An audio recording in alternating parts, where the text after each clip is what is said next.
I mentioned that I've seen Christ face to face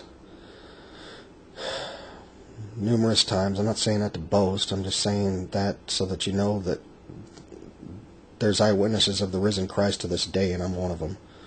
And again, I don't say that makes me pious or perfect or anything, far from it. I'm just doing my part to testify that He's great, He's worth seeking and worth to know, and will put you in touch directly with the Creator of the universe. You got to go through Christ because that's the way the Creator made, and that's just the way it is. Whether you like it or not, you should be at least grateful that He suffered and died for your soul on the cross. He took your death penalty for breaking God's laws on the cross to reconcile you to the Creator, to the Holy Creator, and has the power to wash you spiritually, to cleanse you from your filthy thoughts and filthy ways and addictions. And in Yehoshua's mighty name, let the darkness be dispelled, and may you receive the truth. And that when I tell you that I've seen Christ, I'm telling you so that you know that it's possible for you to see Christ, and not that I'm boasting or bragging or trying to make something of myself, just to let you know that Christ is risen indeed, and to encourage you in your faith and your walk, and to seek to know Him more, and the wonders of knowing Him. First time I saw Him was on September 29th, 1988. I was facing many years of incarceration, and for a young man, it sounded to me, for a young man that likes to be free, that enjoyed romping on the mountains and wildlife and so on and so forth, it sounded to me like a death sentence. And as hard as my life had been to that date and time, I wasn't too thrilled about, being here anymore. But I reasoned I could face anything, including years of imprisonment, if I just knew one thing. Was this all there was? Was what I'd been taught in our public education system true, that there was no God, that we all just evolved from monkeys and pine scum, and that somehow something exploded way back, and even though they don't know where it came from, that we just all spontaneously came, and that we're just brute beasts, and that we're just here and gone, and he who dies in the most toys wins in our culture type thing. Was that all there was to life? Because if that's all there was, man, I was a miserable person, man. The chances and prospects of me, when looking at years of imprisonment, of ever attaining any of our so-called cultural goals of prosperity and wellness and so on, seemed very far and distant indeed. And really all I wanted was to find, one gal that liked God's creation as much as I do. I call it God's creation. Back then I didn't think of it as such. I just thought of it as a world, and I just liked the mountains and hiking and the trees and the lakes, and I just enjoyed nature. And the only reason why I participated in cities was I couldn't find a gal, hiking around all the mountains, just happened to be wandering there herself, So I came down looking for, at age 15, looking for such a gal that enjoyed, such things as much as I did, and never did find her. Any rate, side note, I just wanted to mention that when I came back down and started participating in our culture, and instead ended up searching for purpose in philosophies and world religions and education and martial arts and all kinds of ways to exist on the planet, trying to find purpose and seeking truth. And I came on that particular morning after being shot in the head, remembering that I had prayed years ago that if I was ever about to go to hell, God would do whatever it took to save my soul, including whopping me upside my head. And when I was on the brink of death, I just so happened to get saved by a bullet to the side of my head. You can see the x-rays on my website, www.blastthetrumpet.org, that prove that I'm telling the truth. Shot in the side of the head, and obviously with intent, to make me dead. Yet here I am, and by God's grace. And I've had other people try to murder me since, and yet here I am by God's grace. And I'm doing this because my energy and life force at this point, due to the types of homicide attempts I've survived, is very low certain days, and this is the only method I've got left to try to convey, to try to fulfill my divine purpose and to share what God taught me. Because I just can't seem to muster the concentration to type all that I've handwritten which is reams and reams, and again, that's still just a tiny percentage of what God showed me about architectural designs, new technologies, things that could benefit all humanity. And I'm hoping to find honest, trustworthy people, and I'm hoping to live long enough, remain incarnated long enough to bring those into existence, not just those, again, it's just a tiny percent, but also the many things that I've yet, to express in writing or otherwise, which could benefit all humanity. I'm looking for trustworthy, honest souls, man, that will, by God's grace, recognize I'm telling the truth, and have a desire also to want to benefit humanity. So at any rate, I was there on the floor of my cell looking, at possibly years of incarceration, and prostrate in great, great anguish, seeking. And I prayed, man, I have got to know. I can't just believe. I'm one of those persons that just can't worship something they believe in, and can't serve something they only believe in. I've got to know. This book says you rose from the dead. If you rose from the dead and are alive evermore, like this book says, and I was referring to the Holy Bible, then you're alive right now to answer me. And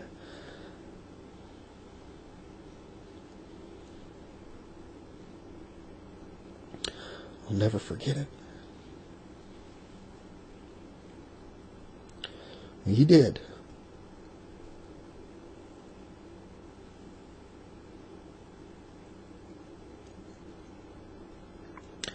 This thought entered my thought. I thought, oh my goodness, I'd studied, abnormal psychology. I thought I'd really done cracked a nut, man. And I know others might argue and think the same, make any excuse to keep them from the knowledge of God. But the truth of the matter is, the voice of the Almighty, man, spoke within to my spirit.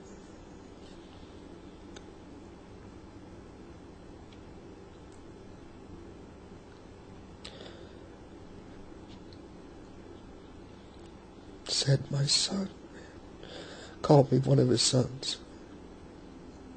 Get up off the floor and look out the window. Now, I don't know why he didn't just appear in the cell. Maybe it's because there's so many dark spirits in those jails and prisons. And he can appear wherever he wants to. Maybe it's because, the ground was defiled. Excuse me. But he didn't. He told me to get up off the floor of my cell and look out the window, and I did. While I was thinking I was losing my mind, I was like, what do I got to lose? So I got up the floor of my cell and I looked out the window.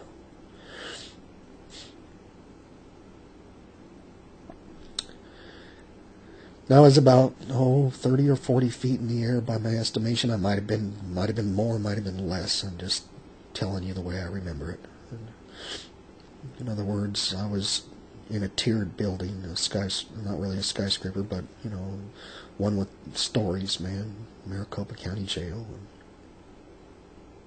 and I looked out the window, and I saw. And I can't say about how far. I'm thinking maybe 20 feet, could have been up to 20 yards. It was hard to say distance. But I saw a ball of light, man, a sphere of light, floating on a bright sunny day in midair. And no reflection, nothing in the air, no clouds. It was one of those clear sky days I was wide awake, man, not on any medication. And this is what I saw. It's this ball of light. And I thought to myself, while it was coincidental with getting up off the floor and seeing something very unusual, looking out the window, that I was thought to myself, what my actual thought was, big deal. A ball of light. It can be explained by something, some type of scientific explanation. As soon as I thought that, the same voice that compelled me to get up off the floor, the voice of the Almighty, I knew it was, but at the same time I was questioning my sanity because of how brainwashed we are in our public education in this country into believing that there is no God. And I was then, therefore, in judgment of my own sanity at that moment, because it went against everything I'd been led to believe in intellectually. But at the same time, loving voice, the voice of the Almighty, so compelling, it's not something you argue with or say no. Told me to continue to watch, and so I did. And this globe, this ball of light, expanded. I'd have to say, at least 8 feet, probably more like 12 feet in diameter. And it seemed to have, even though it was light, it seemed to have like the appearance of substance. In other words, this ball of light, I could not see the sky through anymore. It was like as if it was almost even, and not just like a portal door opening up. This thing was globe. This thing was a sphere. It wasn't like, a doorway of some cloaked ship or something. I know there's all kinds of people out there nowadays that are so into ETs, man. They'll try to twist it and make it think what I'm saying is saying something else. But it was like looking into another dimension, a dimension of light. It was not. It was like as if an intrusion into time and space was occurring, man. And of this expanding globe of light. And what appeared within the center of that globe was a being of light that, and again, I read parts of the Bhagavad Gita and parts of the Quran and other religious texts and stuff. I studied world religions from an intellectual viewpoint, but if I told you, that I saw any one of another figures of other gods or goddesses, I would be telling you that's what I saw, but no. I wasn't a Christian at this point. I mean, I had prayed a prayer of salvation at age 12 in a Presbyterian church, but I wasn't a practicing Christian or a Bible-reading Christian or somebody that was even knowledgeable about the text. Even though I'd read other texts, I hadn't read really in any detail, at least, the Holy Bible, maybe some quotes and some other literature along the way in education, but I hadn't really read the Bible at that point in time at all, other than that one part, where it was testifying that this person claimed, to be God, and that he had claimed to incarnate here, and claimed to die, and claimed to have been resurrected, and claimed to be alive evermore. And I've read, I think it was the first time I seriously read, one of the Gospels, and coming across that was what led me to those prayers, and, to see, if there was any validity to it whatsoever. And so there I was, gazing directly with my eyes wide open into a being of light that I instantly recognized in my whole person. It was not just telepathic. It was like every fiber of my being, man, recognized, man. I was looking straight at the risen Lord Jesus Christ, and I know others might have kept looking, but I had the instantaneous response of prostrating on the floor of my cell, man. Couldn't help it. I mean, I got off that second bunk, man, as soon as I saw him, man, and hit the floor of my cell. Prostrate, man, praising God. And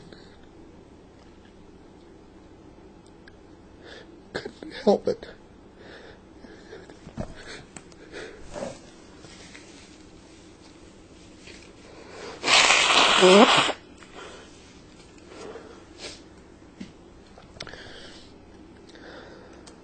And I became a person that was no longer a person that just believed, but a person that knew.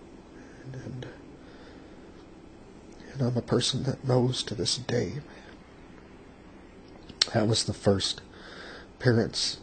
And I mean, how I progressed and learned from God and was taught by God directly through dreams and visions for many years, man,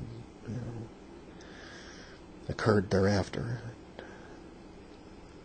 The first lesson I learned was that the Holy Bible is God's record. And I tested it. I didn't believe all of it just because that one part turned out to be true. I tested every part of it. I went through verse by verse, man. And it would say things like, such prophecies or such knowledge or existed or occurred. And if it said, I would test and ask. And I tried the Holy Bible, man, verse by verse, line by line, man. And I'm telling you, I know for a fact it's God's record given to man, and it's scientifically provable. And if you haven't read it, you really need to. The first thing God taught me was that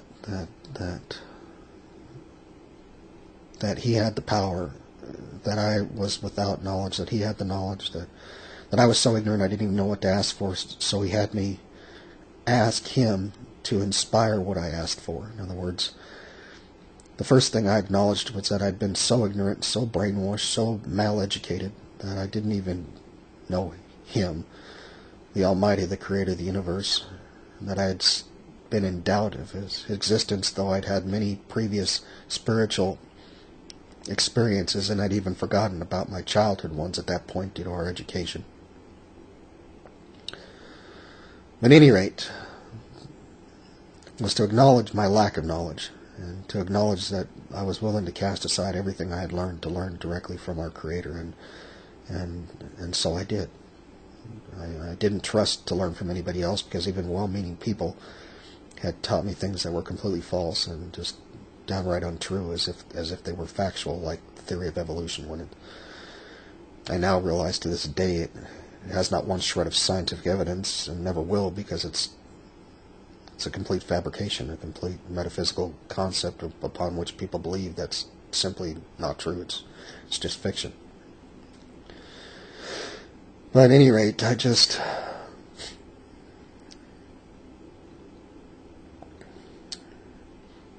spent the following years, man, learning from the Creator, and one of the things that He taught me at first was that the entire book of Revelation, which people often teach in the church is, yet to come to pass, actually has been coming to pass, throughout all time, throughout all history.